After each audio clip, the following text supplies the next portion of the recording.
Meine Damen und Herren, ich begrüße Sie zur Medienkonferenz mit Bundesrat Hans-Rudolf Merz, mit Staatsratspräsident Luigi Pedrazzini, Mitglied leitender Ausschuss der KdK und mit Herrn Regierungsrat Christian Wanner, Präsident der FDK. Sie werden Ihnen in der nächsten knappen halben Stunde darlegen, warum Bundesrat, Parlament und Kantonsregierungen die Volksinitiative für faire Steuern, Stopp dem Missbrauch beim Steuerwettbewerb ablehnen. Ich erlaube mir einleitend ein paar Bemerkungen noch zur Organisation. Es wird ablaufen, wie auch bei nach Bundesratssitzungen üblich. Sie können im Anschluss an die Referate Ihre Fragen stellen und zum Schluss sind die elektronischen Medien bei Bedarf noch gebeten, ihre Fragen draußen zu stellen. Alle drei Herren stehen Ihnen zur Verfügung. Darf ich Sie bitten, Herr Bundesrat? Danke, Herr Staatsratspräsident, Herr Regierungsrat, meine Damen und Herren. Die Volksinitiative, über die wir am 28. November abstimmen werden, verlangt, dass die Kantone für hohe Einkommen und Vermögen Mindeststeuersätze einführen. Ich habe wiederholt gesagt, dass ich die Empörung gegenüber der Maßlosigkeit von gewissen Vergütungssystemen teile. Und wir sind mittlerweile ja auch gesetzgeberisch tätig in diesem Bereich. Aber bei dieser Initiative, meine Damen und Herren, hört mein Verständnis auf. Sie klingt vielversprechend. Sie verspricht nämlich mehr Gerechtigkeit. Bei genauem Hinsehen ist die Initiative aber eine Fehlkonstruktion. Und sie kann deshalb das, was sie verspricht, nicht halten. Zum Beweis genügt ein Blick in die Statistik. Hier entnehmen wir, dass weniger als 1% aller Steuerpflichtigen über ein steuerbares Einkommen verfügt, das über der von der Initiative gesetzten Grenze von 250.000 Franken liegt. Und diese rund 32.000 Steuerpflichtigen kommen für immerhin 35% der Einnahmen der direkten Bundessteuer auf. Und ich frage mich jetzt, worin besteht denn eigentlich der Mehrwert an Gerechtigkeit, wenn wir diese Minderheit, die in der Progression ohnehin schon oben ist, zu oberst noch mehr zur Kasse bitten. Es ist zudem festzuhalten, dass jene Kantone von der Initiative nicht betroffen wären, die schon heute einen höheren Grenzsteuersatz aufweisen. Die sogenannten Superreichen in diesen Kantonen hätten bei einer Annahme der Initiative also gar nichts zu befürchten. Die Initiative hat also eine verschwindend kleine Minderheit im Visier. Damit sind wir beim springenden Punkt. Um das Ziel einer kleinen Minderheit, die Steuerlast zu erhöhen, um dieses Ziel zu erreichen, haben es die Initianten auf die Steuerhoheit aller Kantone abgesehen. Im Klartext: Bern und nicht mehr der kantonale Souverän soll künftig bestimmen, wie hoch die Steuersätze mindestens sein müssen. Und das führt natürlich zwangsläufig zu einem Einheitsbrei und damit auch zur Einschränkung des Steuerwettbewerbs. Es ist aber genau dieser Wettbewerb, dem wir unser steuerfreundliches Klima in der Schweiz zu verdanken haben. Warum das? Erstens einmal zwingt der Steuerwettbewerb die Kantone zum Maßhalten beim Steuern einziehen. Er verhindert vor allem auch, dass leichtfertig Steuern erhöht werden. Zweitens spornt der Steuerwettbewerb die Kantone an, eine attraktive Kombination von einerseits effizienten öffentlichen Leistungen und andererseits möglichst geringen steuerlichen Belastungen anzubieten. Und dieses Verhältnis zum Gleichgewicht zu bringen, geschieht in jedem Kanton durch eigene Steuergesetze und durch das Referendum, durch die Volksabstimmung. Und drittens, nicht zuletzt, haben wir es gerade dem Steuerwettbewerb zu verdanken, dass die Schweiz gestern wie heute und hoffentlich auch morgen für ausländische Unternehmen attraktiv ist. Das schafft nämlich Arbeitsplätze und erhält sie. Und jede Einschränkung dieses Wettbewerbes birgt die Gefahr, dass der sanfte Zwang, mit dem Steuerfranken eben haushälterisch umzugehen, wegfällt. Und die Folge davon könnten allgemeine Steuererhöhungen sein. Es ist deshalb anzunehmen, dass diese Initiative nicht nur die sogenannten oberen 10.000 trifft, sondern früher oder später eben auch die Steuern der mittleren und unteren Einkommen mit in den Sog hineinreißt. Weil die Progression muss ja dann irgendwo wieder zum Stimmen gebracht werden.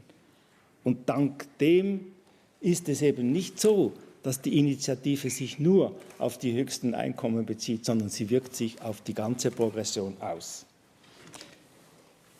Steuererhöhungen würden ohnehin den aktuellen Bestrebungen zuwiderlaufen, nämlich die Steuern bei der Ehepaar- und Familienbesteuerung zu senken, wie wir das jetzt beschlossen haben, und auch künftig den jährlichen Ausgleich der kalten Progression vorzunehmen.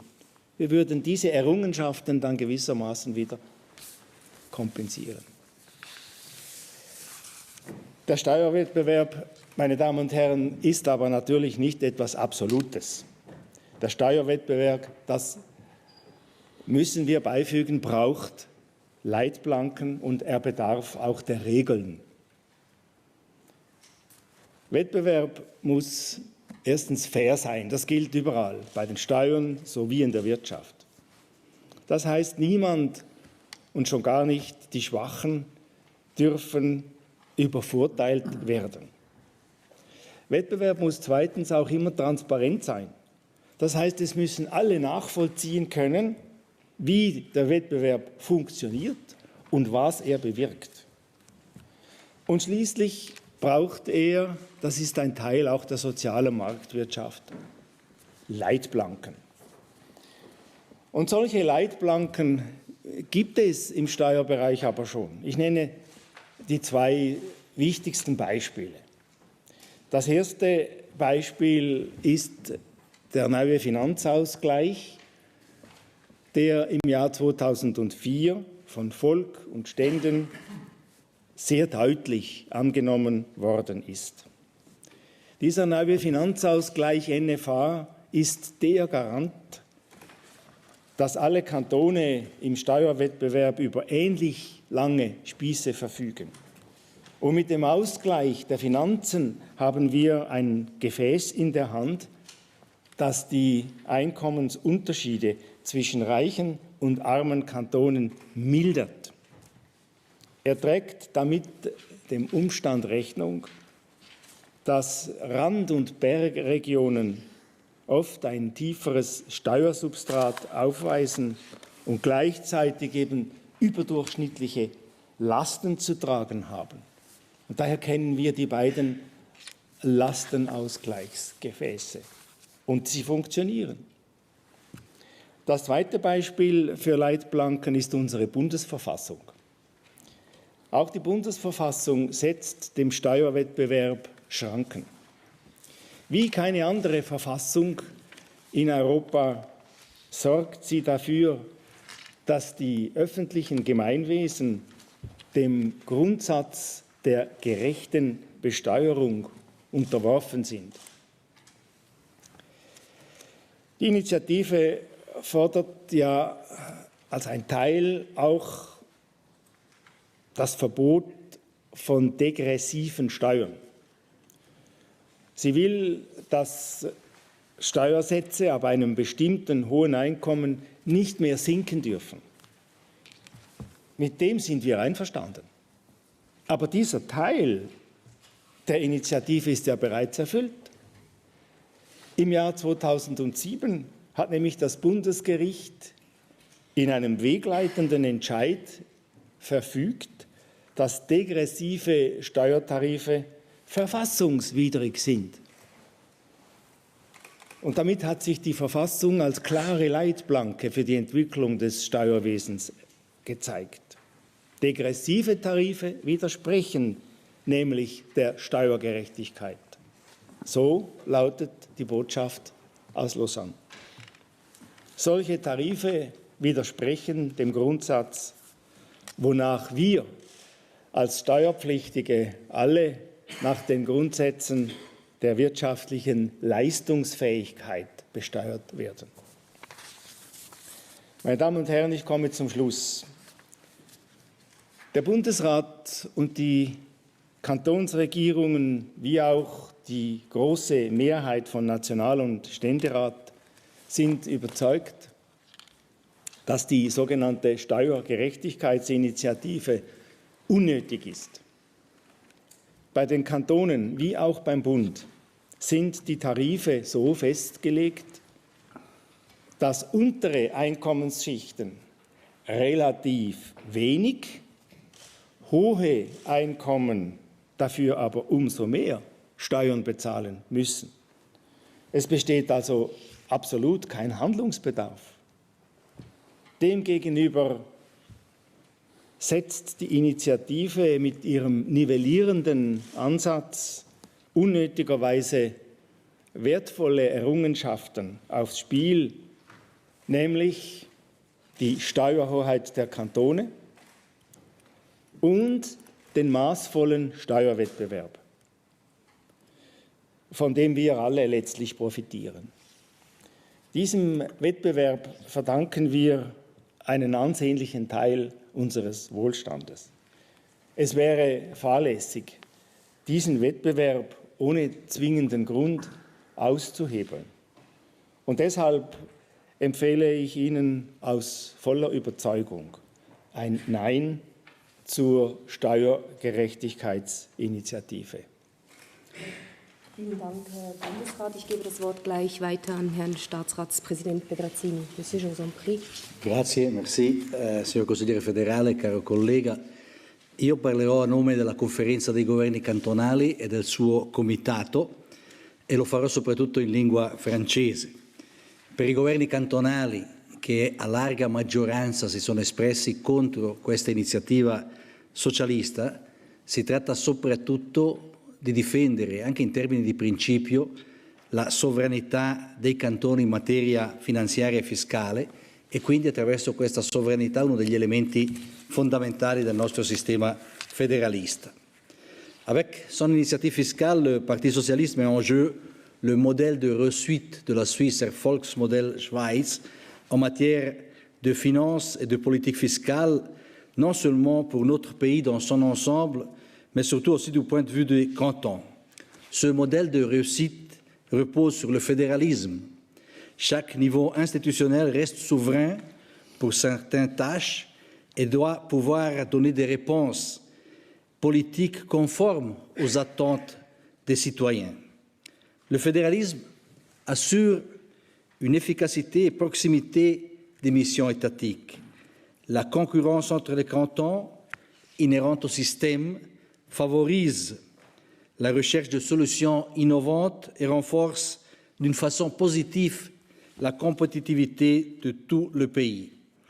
Le fédéralisme permet aussi de vivre la diversité dans l'unité et de trouver des solutions conformes à l'identité des minorités.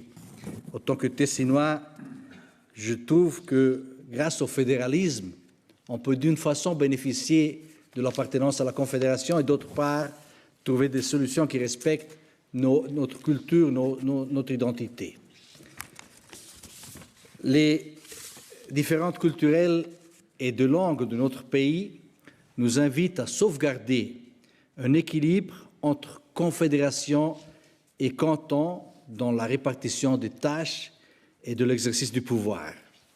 Une large autonomie financière et fiscale des cantons et des communes est une voie importante pour concrétiser cette autonomie d'action.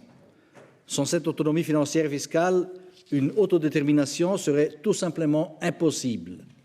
En comparaison internationale, les États-Unis connaissent par exemple un degré aussi élevé d'autodétermination financière des États fédérés, tandis que les Länder allemands ne disposent que d'une autonomie financière limitée, et c'est pourquoi il n'existe pas en Allemagne de concurrence fiscale entre les États fédérés e le conséquences, nous les connaissons.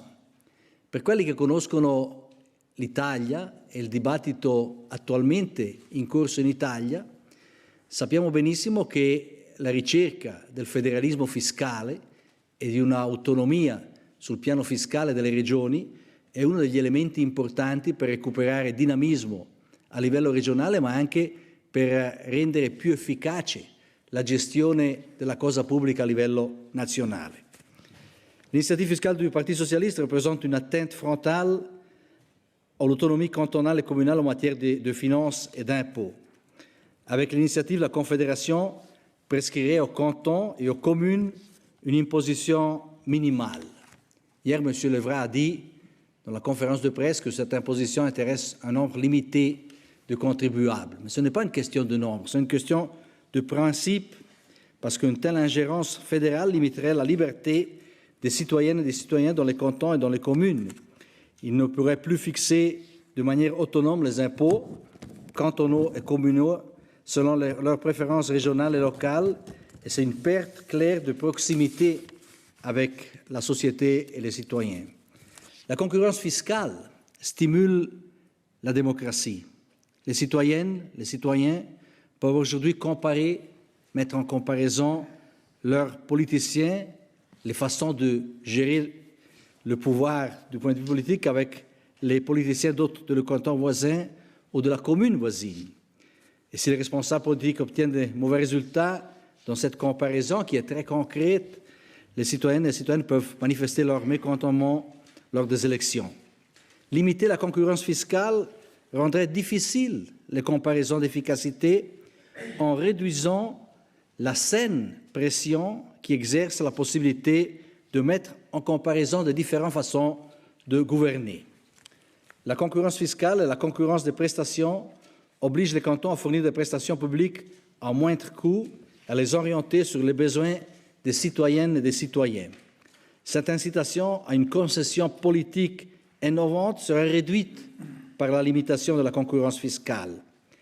Dans le contexte de la concurrence globale dynamique entre les places économiques, la capacité innovatrice constitue un facteur stratégique de succès de plus en plus important. Limiter la concurrence fiscale aurait des conséquences négatives sur la capacité d'innovation de la Suisse, mais aussi sur la possibilité de maintenir des postes de travail de haute qualité dans notre pays. La concurrence fiscale est une chance pour les cantons, aussi pour les cantons qui sont aux marges des espaces économiques clés. C'est la chance de se maintenir dans la concurrence entre ces places économiques. Ces cantons peuvent moins profiter d'un centre avec des employés hautement qualifiés et un raccordement performant au marché international. Mais grâce à la concurrence fiscale, ils peuvent cependant offrir des impôts moins élevés et compenser aussi les désavantages liés à leur situation périphérique. En limitant la concurrence fiscale, l'initiative retire cette chance aux régions qui sont en marge du développement économique principal. Redouté par les initiants, l'amincissement des budgets publics en raison de la concurrence fiscale n'a pas lieu. Se montrer plus économe avec les recettes fiscales n'induit pas nécessairement des prestations publiques insuffisantes. Dès lors, il est erroné de parler d'un amincissement des caisses publiques. Au contraire, malgré la concurrence fiscale, peut-être grâce à la concurrence fiscale, les recettes fiscales augmentent plus fortement que le PIB, et ce, depuis des années. Il faut dire aussi qu'on n'est pas en italien on dit la jungle, dans un système sauvage, où la concurrence n'a pas de limites. Ce n'est pas vrai. Le système fiscal suisse dispose déjà, à l'heure actuelle, de lignes directrices pour une concurrence fiscale équitable et transparente. Les rapports financiers divergents entre les cantons sont compensés dans le système de péréquation financière et de répartition des tâches, système qui a été mis en place grâce à la coopération des cantons pour sauvegarder, c'était l'un des buts stratégiques, pour sauvegarder une souveraineté dans le domaine fiscal et financier. Chaque année, plus de 4 milliards de francs de fonds non affectés sont redistribués grâce à la péréquation des ressources aux cantons disposant de moins de ressources propres ou supportant des charges excessives. Tous les 4 ans, le Parlement contrôle l'effet péréquatif de la RPT. Le premier rapport sur l'évaluation de l'efficacité qui sera soumis au Parlement cet automne montre que le nouveau système est une bonne voie, une bonne réponse aussi pour défendre la souveraineté fiscale et financière des cantons. Même les principes constitutionnels régissant l'imposition, l'harmonisation fiscale formelle et l'impôt fédéral direct, fortement progressif, contribuent également à une concurrence fiscale équitable. En 2007 déjà, dans son jugement sur la progressivité des barèmes du canton d'Obwald, le tribunal fédéral a précisé le principe de l'imposition sur la capacité économique et a déclaré anticonstitutionnels les tarifs fiscaux dégressifs. En exigeant l'interdiction des impôts dégressifs, le législatif enfonce des portes ouvertes et est devenu, sous ce point, superflu. Les règles requises pour une conférence fiscale équitable et transparente sont également remplies et le mécanisme de contrôle efficace introduit.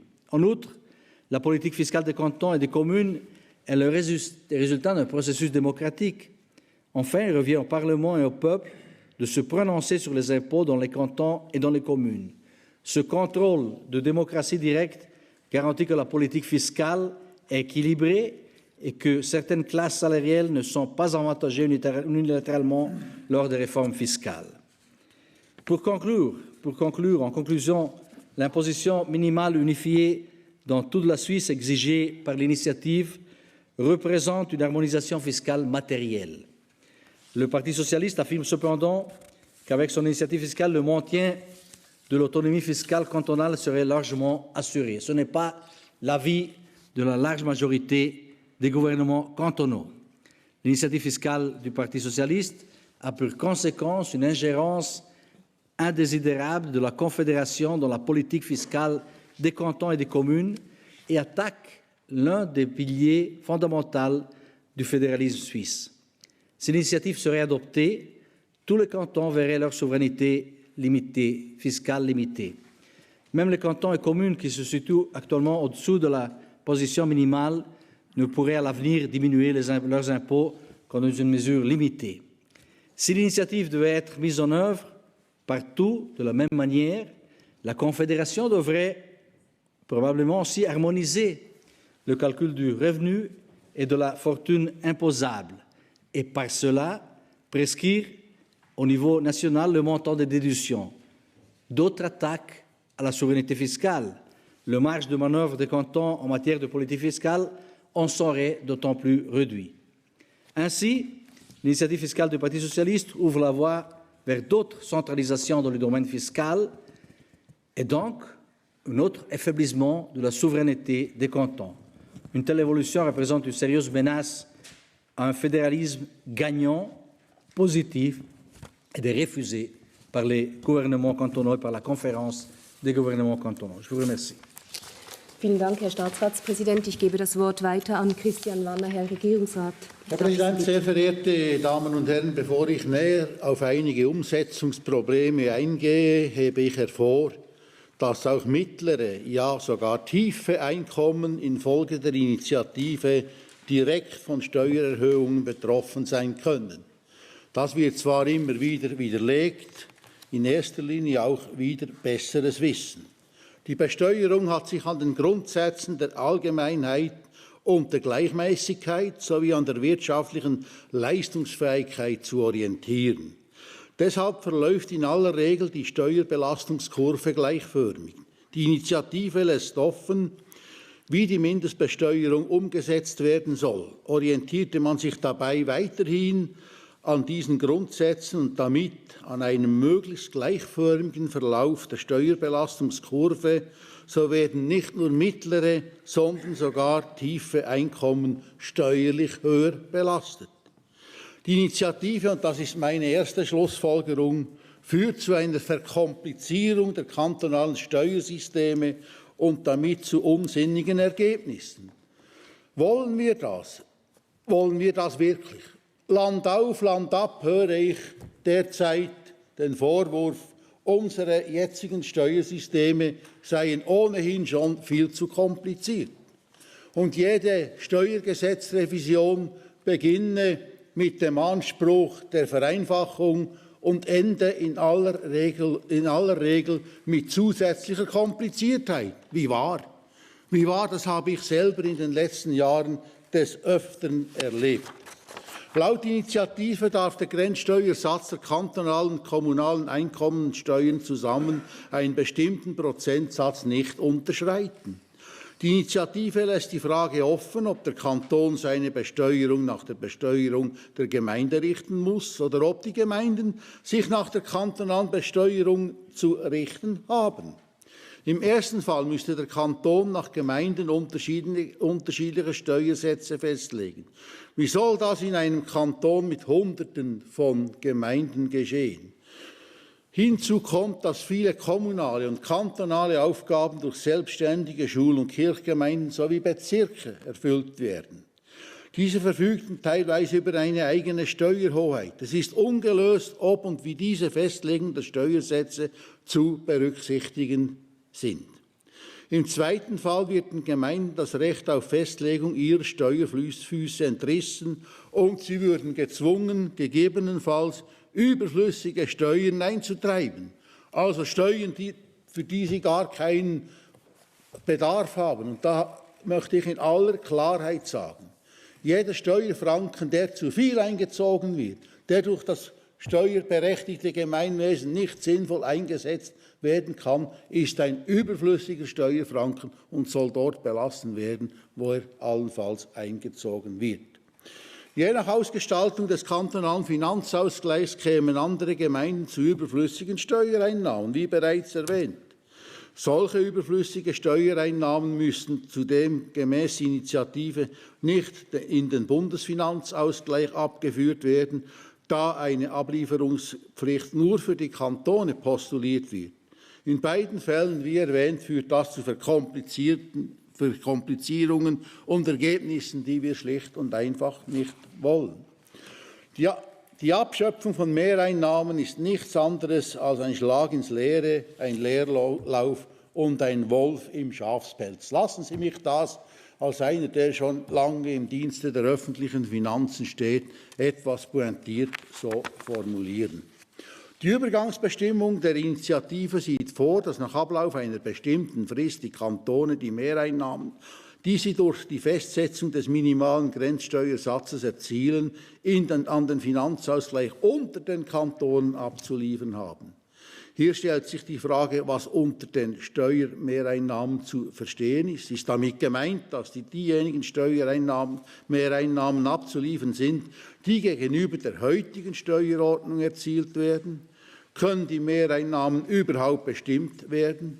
Neben den gesetzgeberischen gibt es auch andere Faktoren, wie zum Beispiel der Verlauf der Konjunktur und die Anzahl der Steuerpflichtigen, welche die Steuereinnahmen bestimmen. Selbst wenn dies möglich wäre, werden die Kantone bestrebt sein, vor Ablauf der Übergangsfrist ihre gesetzlich vorgeschriebenen, aber auch neu gewählten Aufgaben zu finanzieren. Damit wird der Steuerwettbewerb lediglich durch den Angebots- und Subventionswettbewerb ersetzt. Nichts hindert die Kantone daran, meine Damen und Herren, die Infrastruktur zu vergolden. Ich sage nicht etwa, dass das richtig ist. Und damit aufzublähen oder Gebühren durch Steuern zu ersetzen. Damit werden allfällig hypothetische Mehreinnahmen aufgebraucht. Damit der Schlag, sage ich mit aller Deutlichkeit, ist das ein Schlag ins Leere. Wir wollen den Steuerwettbewerb, Herr Bundesrat Merz hat darauf hingewiesen, auch gewisse Schranken verleihen. Wir sagen nicht, dass der bis ins Unendliche weitergeführt werden soll. Aber was wir nicht wollen, ist den Steuerwettbewerb durch den Gebührenwettbewerb zu ersetzen. Das wäre wohl der falscheste Ansatz. Die in der Initiative verankerte Ablieferungspflicht bringt es sodann mit sich, dass die Mittelverwendung der heute steuergünstigen Kantone wohl durch eine Bundesinstanz kontrolliert werden muss, damit das Maß der zusätzlichen Ablieferungen an den Finanzausgleich verbindlich festgelegt werden kann. Mir graut vor einer solchen Maßnahme. Wir haben in den Anfängen des neuen Finanzausgleiches auch darüber diskutiert, sollen wir nicht eine Mindestausstattung zulassen oder sollen wir nicht festlegen, was dann zu viel ist im Kanton X oder im Kanton Y. Gottlob hat man eine andere Richtung eingeschlagen. Damit und mit der Harmonisierung der Steuerfreibeträge und Abzüge geht die Finanzhoheit der steuergünstigen Kantone unwiderruflich verloren. Wenn trotz allem Mittel abgeschöpft werden könnten, so müssen die Kantone wie zum Beispiel Obwalden, Uri, St. Gallen, die beiden Appenzell zusätzlich Geld abliefern. Diese Kantone erhalten Geld aus dem Finanzausgleich und erhielten je nach der Verteilung einen Teil des zusätzlichen Geldes wiederum zurück. Unsinniger kann ein Leerlauf linke und rechte Tasche wohl kaum sein. Ich komme zur Unvereinbarkeit mit dem neuen Finanzausgleich. Mir scheint es so zu sein, als hätte man aus Fehlern nichts oder nur sehr wenig gelernt. Die Initiative greift das Element der Steuerbelastung in den Kantonen wieder auf und will es dem neuen Finanzausgleich aufpfropfen. Die Fehlanreize des alten Finanzausgleichs führten zu überhöhten Steuern und zu einer Aufblähung der Ausgaben von Bund, Kantonen und Gemeinden. Sie waren ein entscheidender Grund für den Ersatz des alten durch den neuen Finanzausgleich. Das Vorwärts in die Vergangenheit der Initiative würde der Aufblähung der Staatsausgaben wieder Tür und Tor öffnen.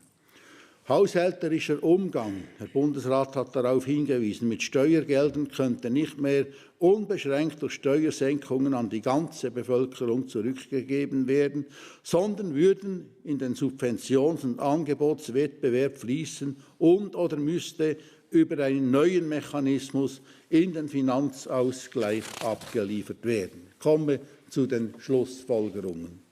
Im Einklang mit Bundesrat, Parlament und Kantonsregierungen lehnen die kantonalen Finanzdirektorinnen und Finanzdirektoren die Initiative ab.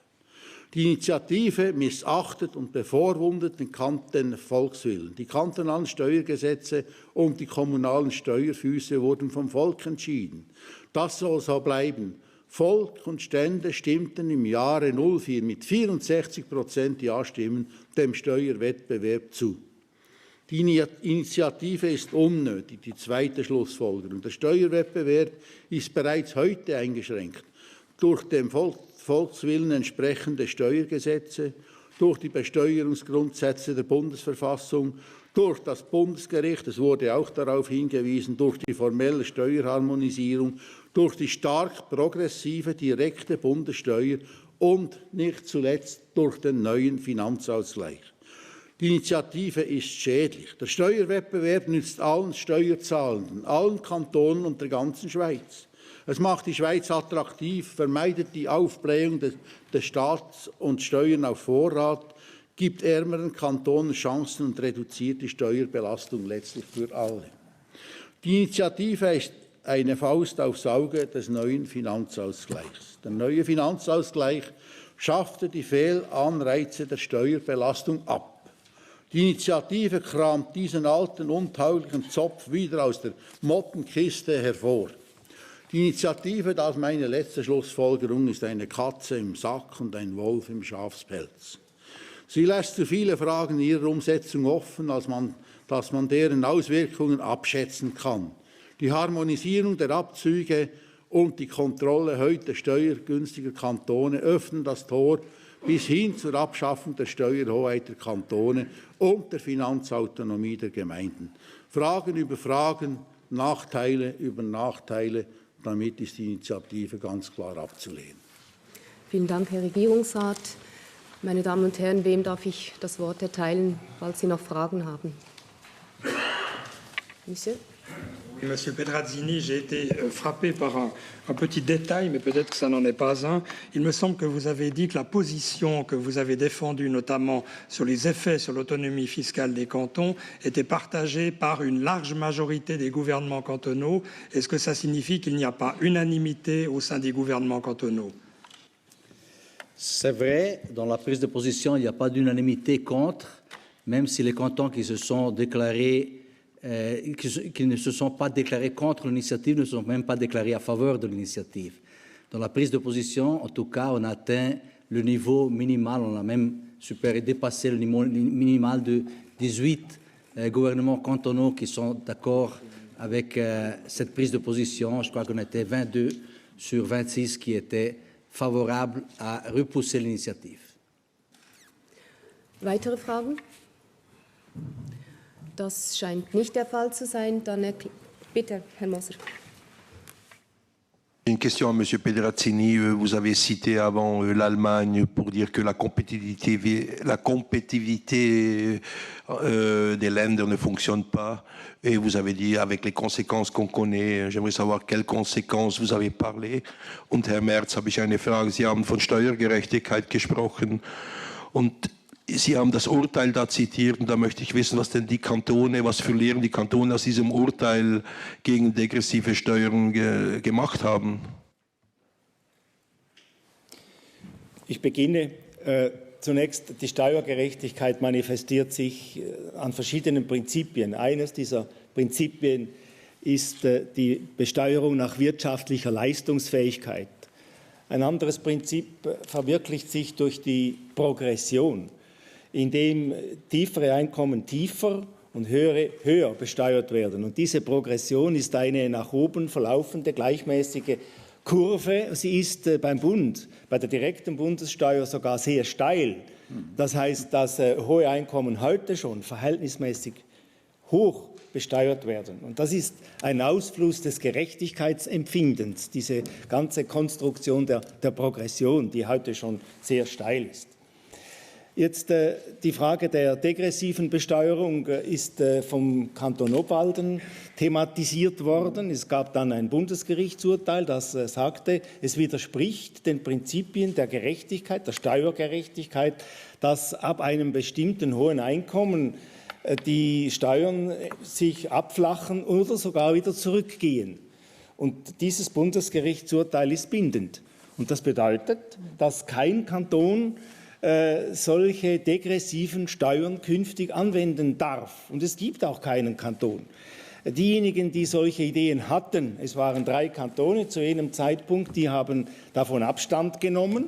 Und wir sind beim System der progressiven Besteuerung ohne degressive Effekte geblieben. Und das wird auch künftig so sein. Das Bundesgericht hat hier eine klare Sprache gesprochen. Empfinden Sie denn Pauschalsteuern als gerechte Steuern? Ja, weil die Kriterien, wie ich sagte, transparent sind, weil klar ist, welches sind die zugrunde gelegten Überlegungen, die nachvollziehbar sind. Und am Ende ist auch das gerecht, was wir in unseren Volksabstimmungen, in den kantonalen Volksabstimmungen als gerecht empfinden. Der Ausfluss der Steuersouveränität in unserem Land geschieht ja bekanntlich dadurch, dass alle 26 Kantone ein eigenes Steuergesetz haben. Und dieses Steuergesetz wird durch die kantonalen Parlamente und anschließend durch das Volk abgesegnet. Und dasselbe gilt auch für die Ausgaben. Alle Kantone haben das Ausgabenreferendum in unterschiedlichen Ausprägungen. Aber letztlich ist es das, was den Souveränitätsgewinn der Kantone ausmacht. Und in ähnlicher Weise gilt das auch für die Steuern beim Bund. Und solange die Kriterien transparent sind, abgesprochen,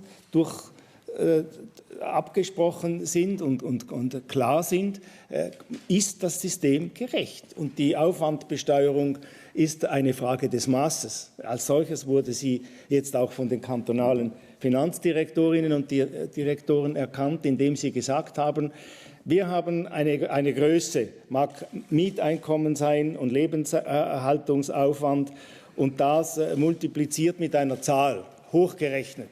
Das ist ein klares Kriterium. Und als solches findet es Akzeptanz. Und solange eine Mehrheit dahinter steht, ist diese Aufwandbesteuerung zulässig. Und dort, wo es keine Mehrheit mehr gibt, und es gibt Kantone, ist sie nicht mehr zulässig. Das ist ein Paradebeispiel, wie unser Steuerföderalismus funktioniert.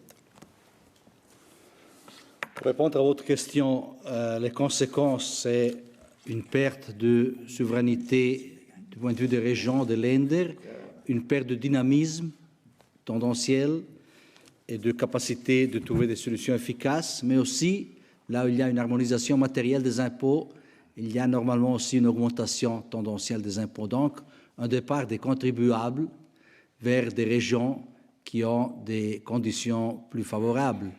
Et ce départ affaiblit la capacité, les recettes des régions intéressées. Donc, c'est ce qu'on constate en Allemagne.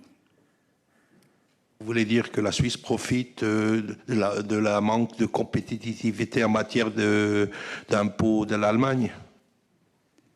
Mais on profite sûrement de notre capacité de gérer un système fiscal favorable tout en accomplissant les tâches de l'État. Sind weitere Fragen? Dann erkläre ich die Medienkonferenz für geschlossen. Vielen Dank, meine Damen und Herren.